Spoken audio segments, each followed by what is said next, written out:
What's up, nerds and geeks? My name is OMGWTF, LOLFTWBRB, and welcome to Suprcoker Saturday.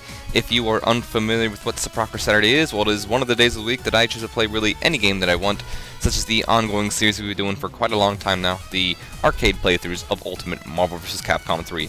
Last week we did it with a Capcom character, which was Trish from Devil May Cry, and this time we're going to be doing a Marvel character, and my team is going to be Spider-Man, Senko, and Taskmaster, and we're going to be doing it with Spider-Man. And the reason why I'm trying to rush this is because usually I like to give information on the characters I'm playing as, and well, Spider-Man has quite a lot of information, so I got to fit it in such a short time span that I don't know if I'm going to be able to do it, but it's worth a try, nerds and geeks. So I'm going to start right now.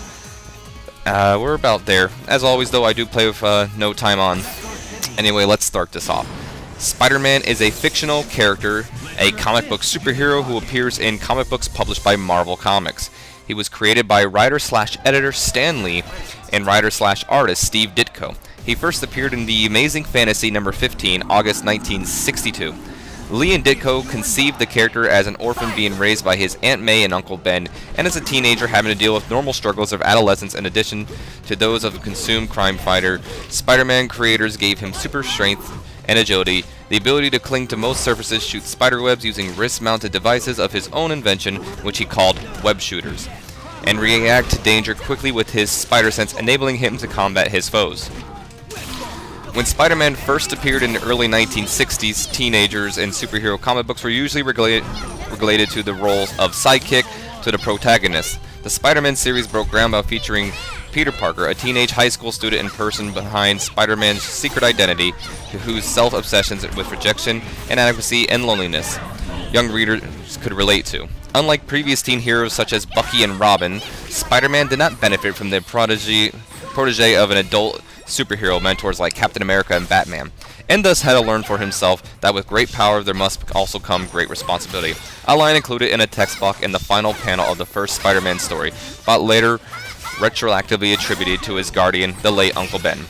Marvel has featured Spider-Man in several comic book series, the first and longest lasting of which is the title The Amazing Spider-Man. Over the years, the Peter Parker character has developed from a shy, nerdy high school student to troubled but outgoing college student to married high school teacher to in the late 2000s, a single freelancing photographer, his most typical adult role.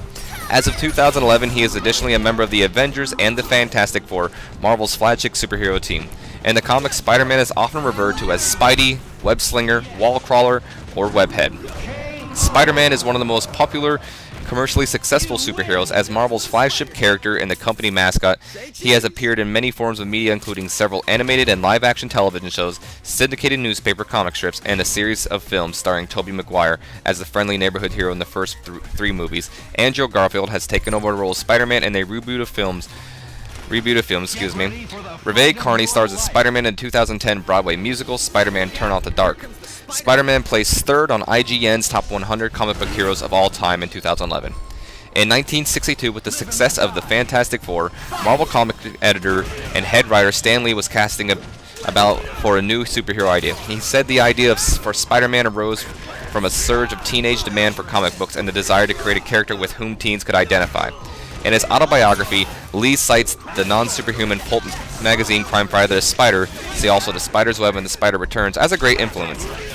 And in his multitude of print and video interviews, Lee stated he was further inspired by seeing a spider climb up a wall, adding in his autobiography that he had told the story so often he has become unsure of whether or not it is true.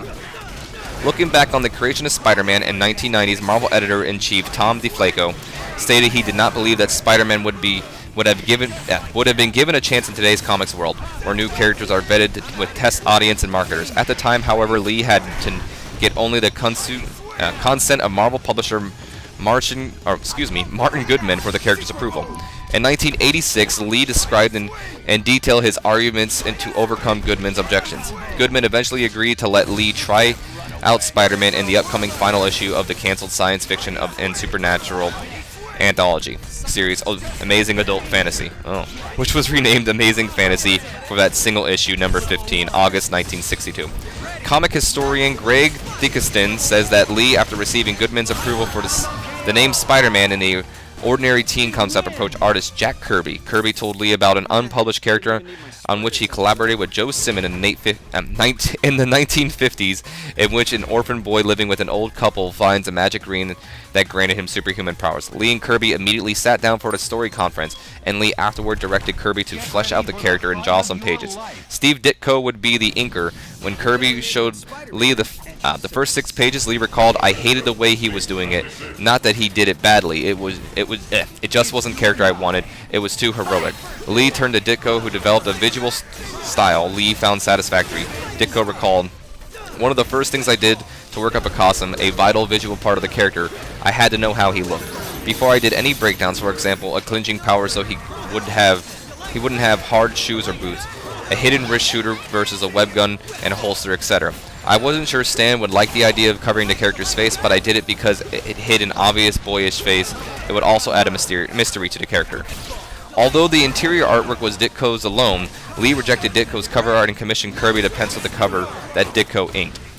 As Lee explained in 2010, "I think I had Jack sketch out the cover for it because I always had a lot of confidence in Jack's covers." In an early recollection of the character's creation, Ditko described his and Lee's contributions in mail interview with Gary Martin, published in Comic Fan #2, summer 1965. "Stan Lee thought the name up. I did the costume, web gimmick on the wrist, and spider signal. At the time, Ditko shared the Manhattan studio with the noted fetish artist Eric Stantian, an art school classmate who in 1988 interviewed Thexton, recalled that although his contribution to Spider-Man was almost nil, he and Ditko had worked on storyboards together, and I added a few ideas. But the whole thing was created by Stan on his own. I think I added the business about the webs coming out of the hands." Kirby disputed Lee's version of the story and claimed Lee had minimal involvement into the character's creation. According to Kirby, the idea for Spider-Man had originated with Kirby and Joe Simon, who in the 1950s had developed a character called the Silver Spider for Crestwood Publications' comic Black Magic, who was subsequently not used. Simon noted that 1990 autobiography disputed Kirby's account, asserted that black magic was not a factor that he and Simon deprived the name Spider-Man, later changed to the Silver Spider. While Kirby outlined the character's story and powers, Simon later elaborated that his and Kirby's character conception became the bias for Simon's Archie comic superhero The Fly. Artist Steve Ditko stated that Lee liked the name Hawkman from DC Comics and that Spider-Man was an outgrown of that interest. Simon occurred that Kirby had shown the original Spider-Man version to Lee, who liked the idea and assigned Kirby to draw sample pages of new character, but disliked the results. In Simon's description, Captain America with Cobwebs, writer Mark Evanier notes that Lee's reasoning that Kirby's character was too heroic seems unlikely. Kirby still drew the covers for the Amazing Fantasy in number 15 in the first issue of the Amazing Spider-Man. Evanier also disputes Kirby's given reason that he was too busy to also draw Spider-Man in addition to other duties, since Kirby was said Evanier, always busy. Neither Lee nor Kirby's explanation explains why key story elements with the magic ring were dropped. Evanier states that the most plausible explanation for the sudden change was that Goodman, or one of the assistants, decided that Spider-Man as drawn and envisioned by Kirby was too similar to the Fly. Author and Ditko scholar Blake Bell writes that it was Ditko who noted the similarities to the Fly. Ditko recalled that Stan called Jack about the Fly, adding, "Days later, Stan told me I would be penciling the story panel breakdowns from Stan's synopsis. It was at this point that the nature of the strip changed. Out went the magic ring, adult Spider-Man, or whatever legend ideas that Spider-Man's story would have contained. Lee gave Ditko the premise of a teenage bitten by a spider and developed powers for a premise that Ditko would expand upon to the point he became what Bell describes as the first work-hire artist of his generation to create and control a narrative arc of series. On the issue of initial creation, Ditko states, "I still don't know whose idea was Spider-Man." Kirby noted that in 1971 interview that it was Ditko who got Spider-Man to roll on the thing called... lots of words. Because of what it did. Lee, while claiming credit for the initial idea, has acknowledged that Ditko's role, stating, "If Steve wants to be called co-creator, I think he deserves it." Writer Al Nickerson believes that Stan Lee and Steve Ditko created the Spider-Man that we are familiar with today, but that ultimately Spider-Man came into existence and proposed through the efforts of just not just one or two, but many comic book creators. In 2008, an anonymous donor bequeathed the Liberty of Congress to the original 24 pages of Ditko art and of the Amazing Fantasy number 15, including Spider-Man's debut and the stories of the Bell Ringer, Man in the Mummy Case, and There Are Martians Among Us. The character first appeared in Amazing Fantasy number 15, which was published in June 1962. though the cover date of August. A few months after Spider-Man's introduction in Amazing Fantasy number 15, August 1962, publisher Martian Goodman reviewed the sales figures for that issue and was shocked to find it had been one of the nascent Marvel's highest-selling comics. A solo ongoing series followed the beginning of the Amazing Spider-Man number 1, March 1963.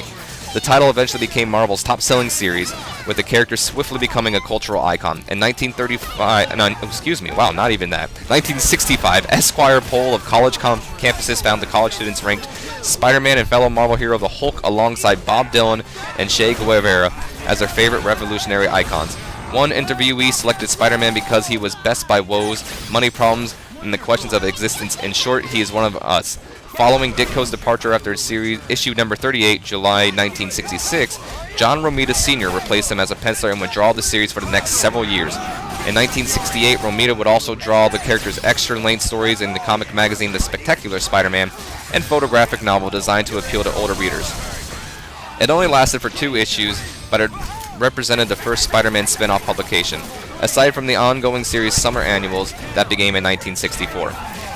An early 1970s Spider-Man story led to the revision of the comics code. Previously, the code forbade the depiction of the use of illegal drugs, even negatively.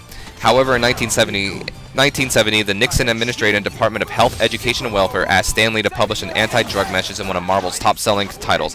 Lee chose the top-selling The Amazing Spider-Man's issue numbers 96 to 99, May through July 1971. Featuring a story articulating the negative effects of drug use. In the story, Peter Parker's friend Harry Osborn becomes addicted to pills when Spider-Man fights the Green Goblin, Norman Osborn, Harry's father.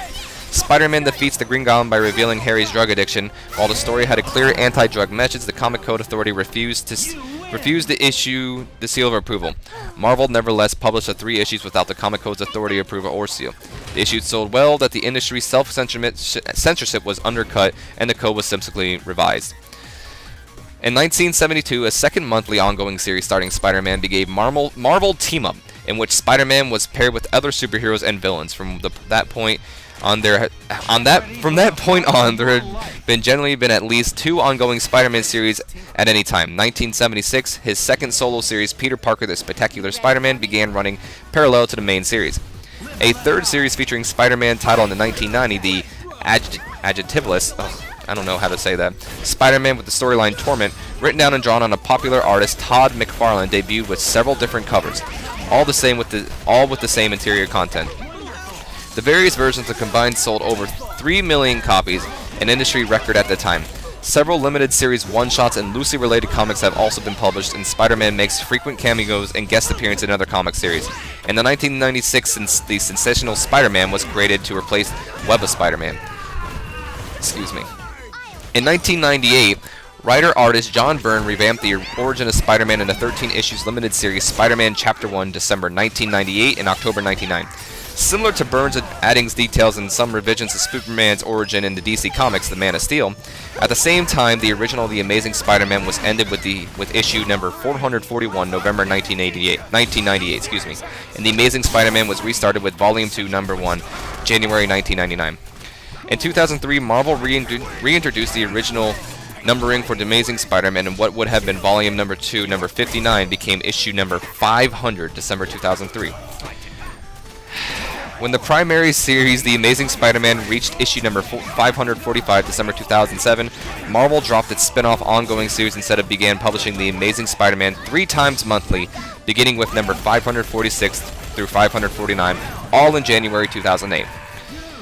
The 3 times monthly scheduling of The Amazing Spider-Man lasted until November 2010, when the comic book was increased from 22 pages to 30 pages each, 30 pages each issue, and published only twice a month, beginning with numbers 648 to 49, all in November 2010. The following year, November 2011, Marvel started publishing Avenging Spider-Man as the first spin-off ongoing series, in addition to still twice a month The Amazing Spider-Man. Since the previous ones were cancelled at the end of 2007, the Amazing series ends with issue number 700, with the villain Dr. Octopus having taken over Spider-Man's body to be featured in a new series titled The Superior Spider-Man. As one, I don't know how to pronounce that word, journalist observed, Spider-Man has a terrible identity problem, a marked inferiority complex and a fear of women. He is antisocial, castration-ridden, racked with Oedipal guilt and accident-prone, big words, agonizing over his choices. Always attempted to do right, he is nonetheless viewed with suspicion by the authorities, who seem unsure to whether he is a helpful vigilante or clever criminal. Spider-Man's flight was to be misunderstood and persecuted by the very public that he swore to protect in the first issue of The Amazing Spider-Man. J. Jonah Jameson, publisher of the Daily Bugle, launches an editorial campaign against the Spider-Man menace. The resulting negative publicity exacerbates popular suspicion about the mysterious Spider-Man and makes it impossible for him to earn any more money by performing. Eventually, the bad press leads to the authorities to brand him an outlaw. Ironically, Peter finds himself landing him a job as a photographer in Jameson's Daily Bugle. In the mid-1960s, story reflected on political tensions of the time. In early 1960s, Marvel stories had often dealt with the Cold War and communism, as Wright observes. From his high school beginnings to his entry into college life, Spider-Man remained the superhero most relevant to the world's young people. Fittingly, then, his comic book also contains some of the earliest references to politics of young people. In 1968, in the wake of an actual militant student demonstration at Columbia University, Peter Parker finds himself in the midst of similar unrest at his Empire State University.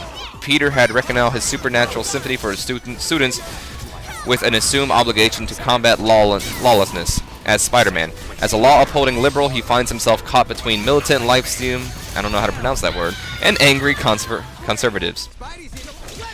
A bite from a radioactive spider on a school field trip causes a variety of changes to the body of Peter Parker and gave him superpowers. In the original Lee Ditko stories, Spider-Man has the ability to cling to walls, superhuman strength, a sixth sense spider sense that alerts him of danger, a perfect balance and equilibrium, as well as a superhuman speed and agility. Some of his comic series have him shooting webs from his wrist. Brilliant, Parker excels in applied science, chemistry, and physics. The character was originally conceived by Stan Lee and Steve Ditko as intellectually gifted but not a genius. However, later writers have depicted the character as a genius with his talents. He sews his own costume to conceal his identity and constructs many devices that complement his powers, most notably mechanical web shooters. The mechanism ejects an advanced adhesive releasing web fluid in a variety of configurations, including a single rope-like strand to swing from, a net to blind enemies, a simple glob to foul machinery to or blind an opponent.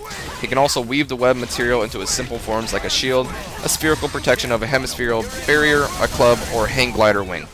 Other equipment includes spider tracers, a spider-shaped adhesive homing beacons keyed to his own spider sense, a light beacon which can be used as a flashlight or project a spider signal design, and a specifically modified camera that can take pictures automatically. Comic book writer, editor, and historian Paul Guberberg, and the creation of Spider-Man, calls the character's superpowers nothing too original. What was original was the outside of his secured identity. He was a nerdy high school student going against typical superhero fare. Spider-Man included heavy doses of soap opera and elements of melodrama. Kuberg feels that Lee and Ditko had created something new in the world of comics, the flawed superhero with everyday problems. This idea spawned a comic revolution, the insecurity of anxieties in Marvel's early 1960 comic books, such as The Amazing Spider-Man, The Incredible Hulk, and X-Men. Ushered in a new type of superhero very different from the certain and all-powerful superheroes before them, and changed the public's perception of them. Spider-Man has become one of the most recognizable fictional characters in the world and has been used to sell toys, games, cereal, candy, soap, and many other products. Spider-Man has become Marvel's flagship character and has often been used as the company's mascot when Marvel became the first comic book company to be listed on New York Stock Exchange in 1991. The Wall Street Journal announced Spider-Man and Coming Wall Street. The event was in turn promoted with an actor in a Spider-Man costume accompanying Stan Lee to the stock exchange. Since 1962, hundreds of millions of comics featuring the character have been sold around the world. Spider-Man joined the Macy's Thanksgiving Day Parade from 1987 to 1999 as one of the balloons float, designed by John Romita Sr., one of the character's signature artists. A new different Spider-Man balloon float is scheduled to appear from at least 2009 to 2011. In 1981, skyscraper safety activist Dan Goodwin, wearing a Spider-Man suit, scaled the Sears Tower in Chicago, Illinois, the Renaissance Tower in Dallas, Texas, and John Hancock Center in Chicago, Illinois. When Marvel wanted to issue a story dealing with the immediate aftermath of September 11 attacks, the company chose the December 2001 issue of The Amazing Spider-Man. In 2006, Spider-Man garnered major media coverage with the revelation of the character's secret identity, an event detailed in a full-page story in the New York Post before the issue containing the story was even released. In 2008, Marvel announced plans to release a series of educating comics the following year in partnership with the United Nations, depicting Spider-Man alongside UN peacekeeping forces to highlight UN peacekeeping missions. A Business Week article listed Spider-Man as one of the top 10 most intelligent fiction characters in American comics.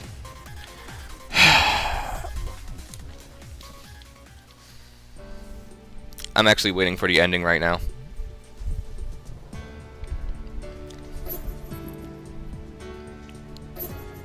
Have yourself a peek at these, JJ. I don't know why. Oh, aren't they great? What exactly is in the name of Grandma Moose is so great about them, Parker? These pictures imply that the wall-crawling menace is some kind of hero? I know in my gut he was in cahoots with Galactus the whole time, so give me pictures that tell the real story, or give me a photographer that will. Alright, let's go. I swear, sometimes I don't know why I bother. Ugh. An emo ending for an emo character. I don't really think much has changed from, if any really has changed from his original ending. I'm actually going to continue going on with my information, so this video will continue even after the credits roll. So Spider-Man's first cartoon series ran from 1967 to 1970. From 1978 to 1979, Nicholas Hammond starred as Peter Parker slash Spider-Man in the live-action television series The Amazing Spider-Man, the short-lived series which started as a TV movie in 1977. Two Spider-Man cartoons aired on television in 1981. The syndicated series Spider-Man, which ran for 26 episode season, and the more popular Spider-Man and His Amazing Friends, which aired in the NBC network for 3 seasons. Spider-Man, which ran for 5 seasons from 1994 to 1998, totaling 65 episodes on Fox Broadcasting afternoon programming block, Fox Kids. In the series, Spider-Man is voiced by Christopher Daniel Barnes in the English version, and voiced by Takashi Morikawa, blah blah blah, I don't know how to pronounce that, in the Japanese dub, who later played Venom in the Japanese dub of Spider-Man 3. That series continued as Spider-Man Unlimited the following year. A small reference is made to Spider-Man in an X-Men Evolution episode on Angel Wings, when Angel is seen reading the Daily Bugle to play Spider-Man slash Peter Parker usually works. In the Iron Man animated series, which a hacker causes Homer, the Stark artificial intelligence, to malfunction, he mentions Peter Parker. In 2003, MTV aired Spider-Man, the new animated series, a 13-episode Spider-Man CGI series based loosely on the film Continually, developed by Mainframe Entertainment. Peter Parker made a cameo in the Fantastic Four World's Greatest Heroes episode Frightful, voiced by Samuel Vincent. A new series, The Spectacular Spider-Man, premiered on March 8, 2008, and lasted 2 seasons. Spider-Man slash Peter Parker was voiced by Josh Keaton. Ultimate Spider-Man began airing on Disney XD in 2012. Peter Parker slash Spider-Man is voiced by Drake Bell. Spider-Man appears in the Avengers Earth's Mightiest Heroes episode Along Came a Spider, voice reprised by Drake Bell. Originally it was Josh Keaton to reprise the role from Spectacular Spider-Man. Spider-Man reappears in the episode New Avengers as a member of the New Avengers, along with Luke Cage, War Machine, Wolverine, Iron Fist, and The Thing. Spider-Man assumes the leadership of the team, frees the Avengers, and manages to defeat Kong the Conqueror. After the battle, he officially joins the Avengers as a reserve member. Spider-Man returns in the season finale of the episode Avengers Assemble, alongside Earth's mightiest heroes in a battle against Galactus and his heralds. Spider-Man will appear in the summer 2013 animated special Phineas and Ferb Mission Marvel. Nicholas Hammond was the first person to portray Spider-Man slash Peter Parker on screen in the 1970s TV movies The Amazing Spider-Man, Spider-Man Strikes Back, and Spider-Man: The Dragon's Challenge. During the production of the X-Men movie, Spider-Man made a brief cameo appearance in an outtake during the scene when Cyclops, Jean, and Storm head inside the Statue of Liberty. Really? Wow. The Green Goblin's Last Stand, a 1992 fan film based on the Amazing Spider-Man comic book story The Night Gwen Stacy Died, directed, written, and starring actor-stuntman Dan Poole. It was acclaimed for its high-risk stunts and guerrilla marketing. Spider-Man on May 3, 2002, the feature film Spider-Man was released. It was directed by Sam Raimi and stars actor Tobey Maguire as Peter Parker. The film uses various CGI effects to bring Spider-Man to life, although the film adaptation took liberties with the character's history and powers. Notably, he was bitten by a genetically modified rather than a radioactive spider, an idea originating with Ultimate Spider-Man, had an organic web shooters rather than mechanical ones, and he had a long-standing crush on Mary Jane Watson. It was generally held to be true to the character and was widely embraced by a viewing public. It opened a record US $114.8 million and earned more than $403 million in the U.S. and Canada, the highest North American gross of any film released that year.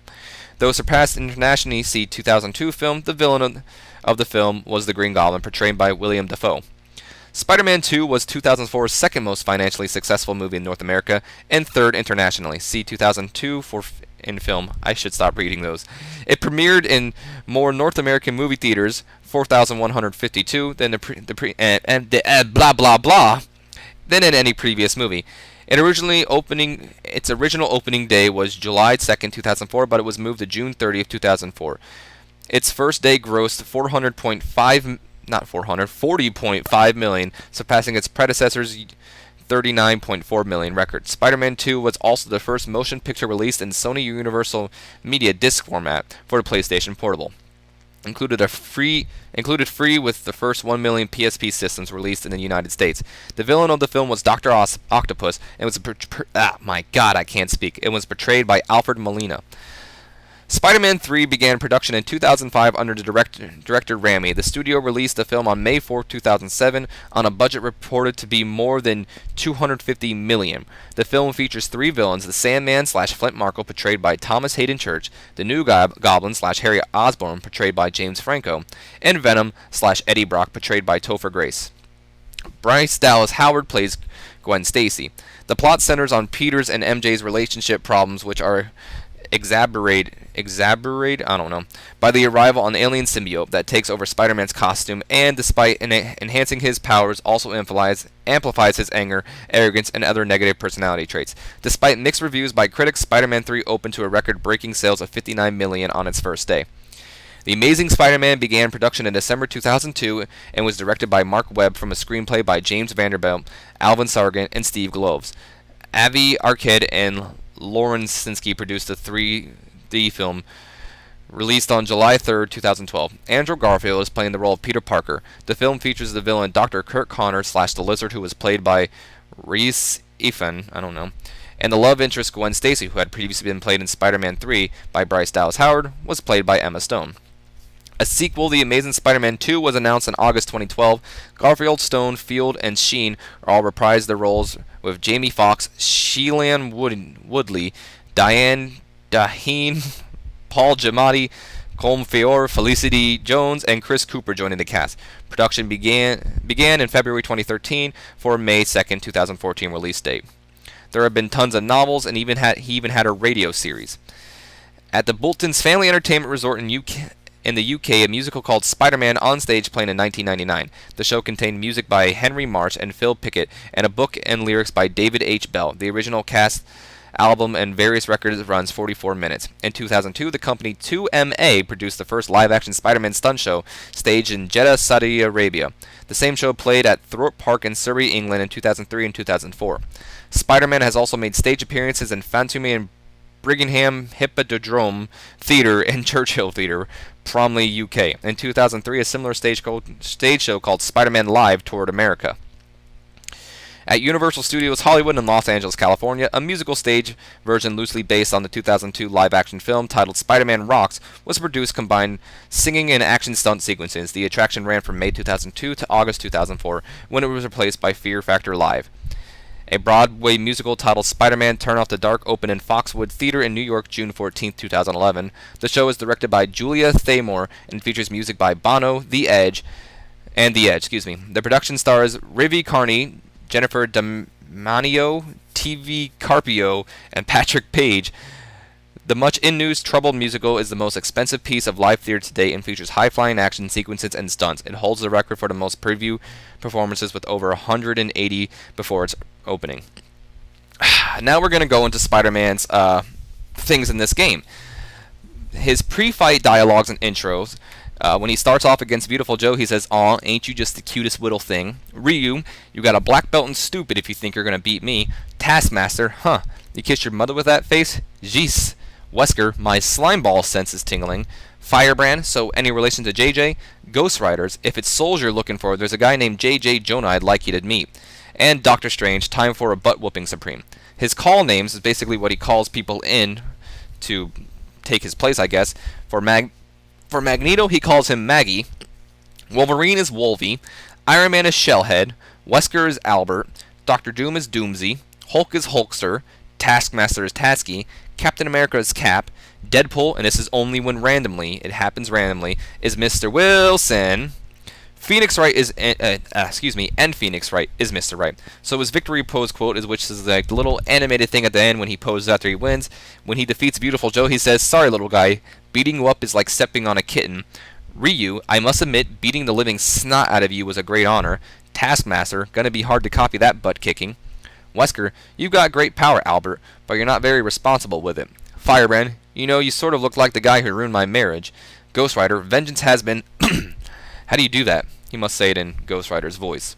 Doctor Strange, so now you're what? Sorcerer kinda okay-ish? His aftermatch win quotes, which is the little box that appears when it shows the 3 people that won. When he beats Deadpool, he says, "Hey, Mr. Wilson, you suck." Beautiful Joe, being a carefree, fun-loving hero is all good, but you wouldn't even qualify for the Pet Avengers.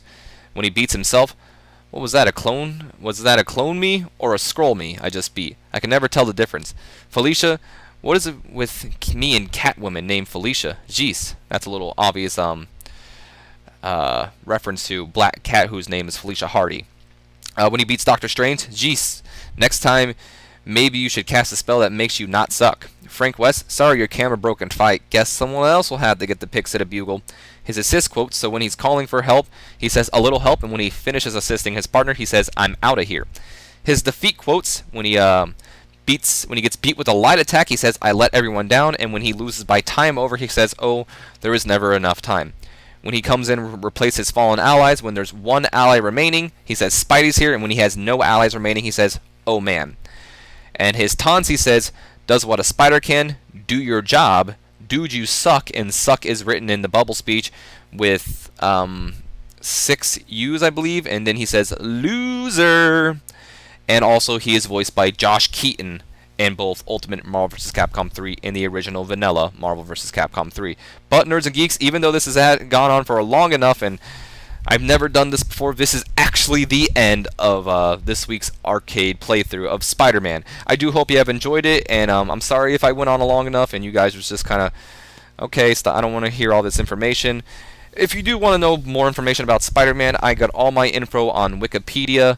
And I'm not going to give my opinion on this character. This video has gone long enough, so I'm just going to end it here. I have been OMG, WTF, LOL, FTW, BRB, and I will see you next time when we continue on with more of our arcade playthroughs in Ultimate Marvel vs. Capcom 3. So until then, Nerds and Geeks, you guys have yourselves a great day.